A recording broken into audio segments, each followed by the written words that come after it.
So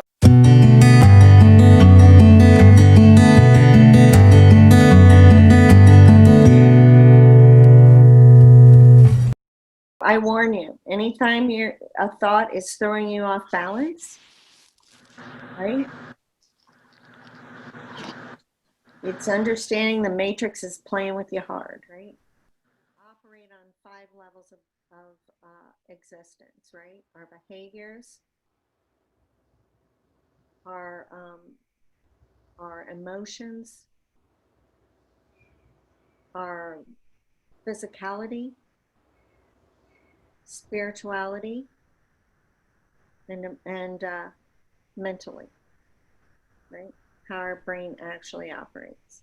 So we have to take all of that into consideration when we're moving into a place of being emotionally sound. Being emotionally sound is being in the world and not of it. Back to that trajectory of choice that can be like a freight train going straight forward rather than bouncing all over the place from our inconsistency, right? If we've got 6 choices every 4 seconds and we're going willy-nilly all over the place, that means our timeline is like this, which is what you're feeling right now. Right? That means that the choices are not being consistent and you're bouncing through time. And it's exhausting. It is. It's exhausting, right? So we're going to work on that. Hop on. Right? And that's nobody's fault. That's another thing. If we're finding fault or blame, right, you are not playing your game. And that's your responsibility to be playing your game. Right? Nobody can take your choices away. No. Just either hand them to them or you choose to not make the choice. Let opportunities go by. Right?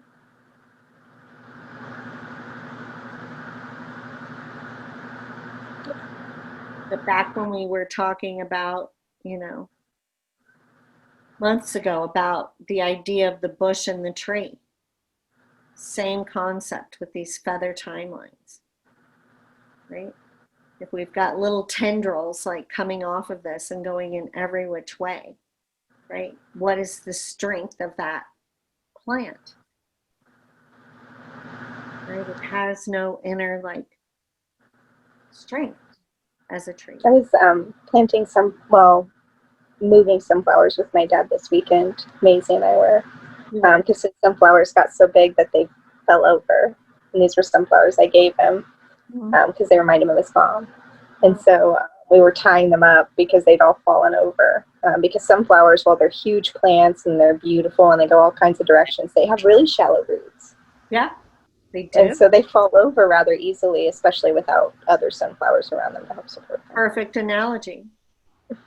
And that's kind of where people who have come out of childhood trauma end up. They're trying to build this life with nothing to hold it up. Yeah. Right? And growing those roots takes time. Right? And it takes patience. And it takes not being emotionally charged by our mistakes. Right? We always have to be thinking, what is the next right choice? What is that? Right? What do I need to do today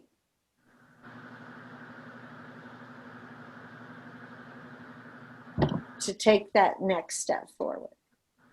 Right? I think often, because of this level of sameness we live under, this cloud, right, that we either have these big, giant umbrella thoughts, and we can't go from here to there. Right? So it's like, what's my next step? What's my next right choice? What do I need to know right now? Right? These are very simple questions that you just have in your awareness, right? So that when you're bumping up against something, you can start assessing the information rather than following the matrix path down the doomsday walk.